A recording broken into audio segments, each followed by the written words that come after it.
ശ്രീമദ് ദേവി ഭാഗവതം 15-ാം അധ്യായം തുടർച്ച.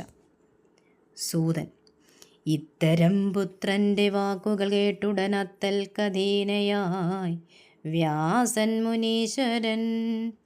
എന്തു ഞാൻ വേണ്ടതെന്നന്തരാചൊല്ലിയാഹന്ത വിഷാദിച്ചിരിക്കുമത്താതനെ കണ്ടുര ചെയ്താൻ ശുകൻ. ജ്ഞാനിയായി പുകൾ കൊണ്ട വേദാന്തകർത്താവിനെ പോലുമേ പാട്ടിലടക്കി മയക്കുന്ന മായതൻ ചേഷ്ടകളെത്രയും അത്ഭുതമത്ഭുതം. ഇന്നമട്ടെന്നറിയാത്തൊരമ്മായയെ വെന്നുകൊള്ളുവാനും അസാധ്യമെന്നാകുമോ? അഷ്ടാദശ പുരാണങ്ങളും നാൾചൊല്ലു കേട്ടൊരു പഞ്ചമവേദവും നിർമ്മിച്ചു മാമറയും ഭഗത്തുള്ള മഹർഷിയാം മാമകദാതനും മായയ്ക്കടിമയായി മായേ ജഗത്തുമയക്കും ഭഗവതീ, നീയേ നമുക്കൊരു താങ്ങലെന്നംബികേ.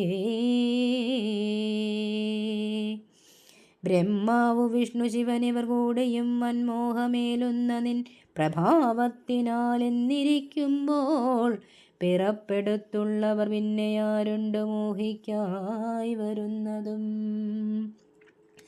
നാരായണാംശമി വ്യാസനെന്നോതുന്നു പൗരാണികർഷിമാരം മഹാത്മാവിത. മായക്കടലില കപ്പലുടവേറ്റുപോയ കപ്പിത്താൻ കണക്കെ അവശനായി വല്ലാതെ കീഴുന്നു. മായാബലത്തിനെ ഇല്ലാത്മശക്തി വിദ്വാനും ജയിക്കുവാൻ. ആരിവനാരു ഞാൻ ഇത്യാദി എന്നുമേ നേരല്ല, സർവവും ഓർത്താൽ പ്രഭാത്മകം. കാറ്റു തീ തൊട്ടുള്ള പഞ്ചഭൂതങ്ങൾ തന്മാറ്റമാണേതു മനുഷ്യ ശരീരവും. തനയ നീ ഭാവങ്ങൾ വാസനാബന്ധജാതങ്ങൾ അമ്മായ ബലിഷ്ഠതാൻ. ഈ വിധമാത്മഗതം ചെയ്ത ശേഷമഭാവുകൻ ശ്രീശുകനേവം തുടർന്നിതേ.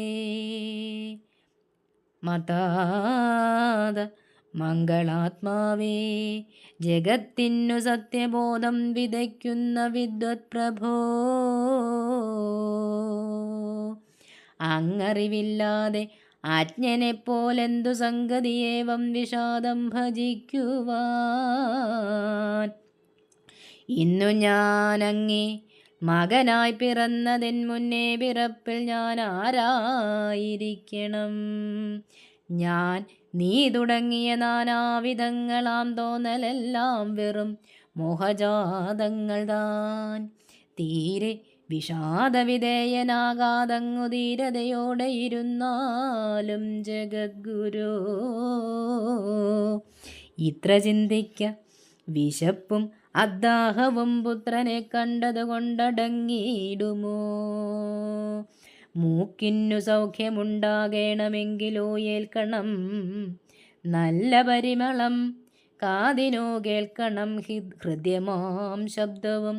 സ്ത്രീ സുഖമോർക്കുവാനുണ്ടാകണം സ്ത്രീരഥാപ്തിയും. ഈ കണക്കല്ലോ പ്രയോജന രീതികൾ പാർക്കിലിപ്പുത്രനെ കൊണ്ടെന്തൊരു ഫലം?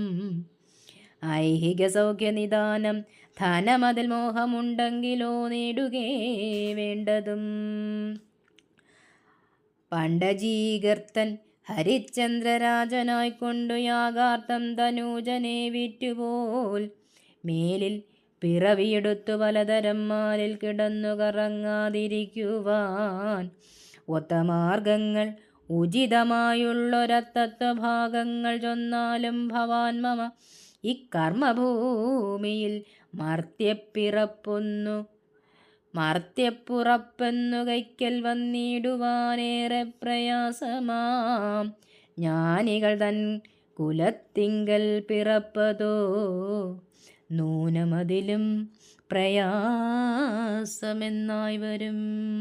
മേൽത്തരം പുണ്യപ്രഭാവത്തിനാൽ അതു സിദ്ധമായി വന്നെനിക്കെങ്കിലും ഇന്നഹോ ബുദ്ധി വിടുന്നില്ല വാസനാശക്തിയാൽ. ബദ്ധനെന്നുള്ളൊരു തോന്നൽ മഹാമതേ.